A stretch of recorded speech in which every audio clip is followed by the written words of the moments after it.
میرے دو سوال ہیں. ایک یہ ہے کہ ہم مال وغیرہ لیتے ہیں بڑے گوداموں میں نا رکھواتے ہیں. وہ گودام تیسری پارٹی کا ہوتا ہے. تو ایک تو یہ ہوتا ہے کہ اس میں وہ مال ہم لے لیتے ہیں تو وہ ہمارے نام کی پرچی بنا دیتے ہیں اور رسک جو ہے وہ چینج ہو جاتا ہے, ہمارے نام پہ آ جاتا ہے نا. پھر اگر کوئی نقصان وغیرہ ہوتا ہے تو ہمارا ہوتا ہے.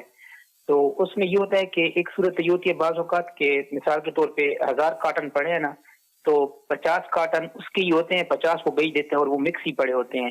تو ایک تو یہ پوچھنا ہے کہ ان کو الگ کرنا ضروری ہے یا نہیں, اس طرح پڑے رہیں یہ بھی ٹھیک ہوگا, چل جائے گا.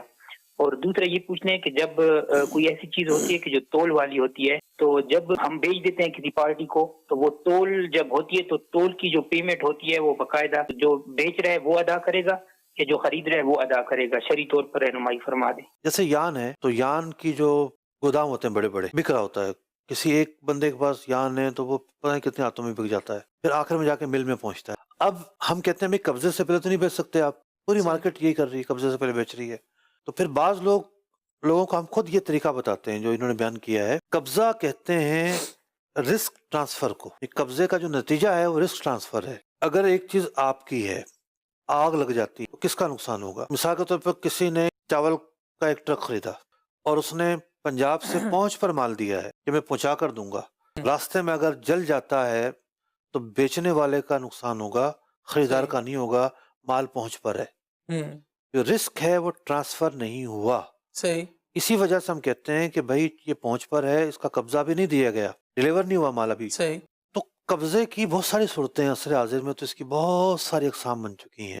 ایک اس کی صورت یہ بھی ہے کہ جس کے پاس پہلے سے مال موجود ہے وہ گودام کی پرچی چینج کروا دیتا ہے کہ بھئی کوئی فزیکل قبضہ میں آپ کو دوں, آپ ٹرک میں لوڈ کرو, یہ سب چیزیں ہوں. یہ تو کیونکہ مجھے مال اٹھانا ہی نہیں ہے. اس گودام کا آج تک کرایہ میں دیتا تھا, اب آج کے بعد کرایہ آپ دو گے. اب اس کا نتیجہ کیا ہوا کہ مال اگر جل گیا تو کس کا جلے گا؟ جس نے نیا لیا, جس کے نام پر جس پرچی کی آئی. پرچی چینج ہو گئی ہے اس کا جلے گا. ٹھیک ہے. تو اس صورت کے اندر رسک ٹرانسفر ہو جاتا ہے. رسک ٹرانسفر ہونا قبضے کو ثابت کرتا ہے. تو اس حد تک تو یہ بات ٹھیک تھی اور یہ بات ان کے ذہن میں پہلے سے موجود ہے. جبھی انہوں نے اس سے بھی آگے کی بات پوچھی ہے جا کر. اب یہی پوچھتے ہیں کہ بھئی وہ پرچی تو چینج ہو گئی ہے لیکن مال تو الگ نہیں ہے. مال الگ ہونا چاہیے. مثال کے طور پر اللہ نہ کرے آدھے گودام میں آگ لگتی ہے, آدھا بچ جاتا ہے, کیسے پتہ چلے گا کس کا مال ہلاک ہوا ہے؟ تو بوروں پر نمبر ہوں, بوروں پر کوئی یا تو ایریا آئیڈینٹیفائی ہو کہ بھئی اس ایریا میں مال رکھا ہوا ہے, پہلے سے ہی یہ اہتمام کیا جائے. تو ایک مرتبہ آئے تھے ایک صاحب اسی بات کو لے کر کے, نہیں ہم الگ کر دیتے ہیں.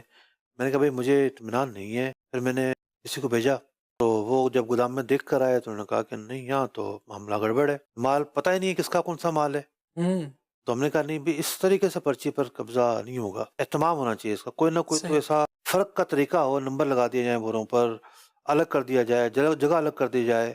تو اس بات کا خیال رکھنا بہرحال ضروری ہے. یہ تو تھا ان کے ایک سوال کا جواب. تول کا سوال تھا ان کا, وہ کامن سوال ہے. دیکھیں خریداری کے وقت بعض ایکسپنس جو ہیں وہ ڈسکس کیے جاتے ہیں, نیگوسیشن ہوتی ہے اس کے اندر. جیسا کہ ابھی پہنچ پر جو مال ہے تو پہنچ والا ہی کرایہ دے رہا ہوتا ہے اس کا, لیکن جو خود جا کے اٹھائے گا وہ اپنا گاڑی کا کرایہ خود دے گا. اسی طریقے سے مال کا تول ہوتا ہے. تول کس کے ذمہ ہوگا, یہ ایک ایسا موضوع ہے کہ فریقین اس کو میوچول انڈرسٹینڈنگ سے طے کر سکتے ہیں. جو یہ طے کریں اسی پر آئے گا پھر.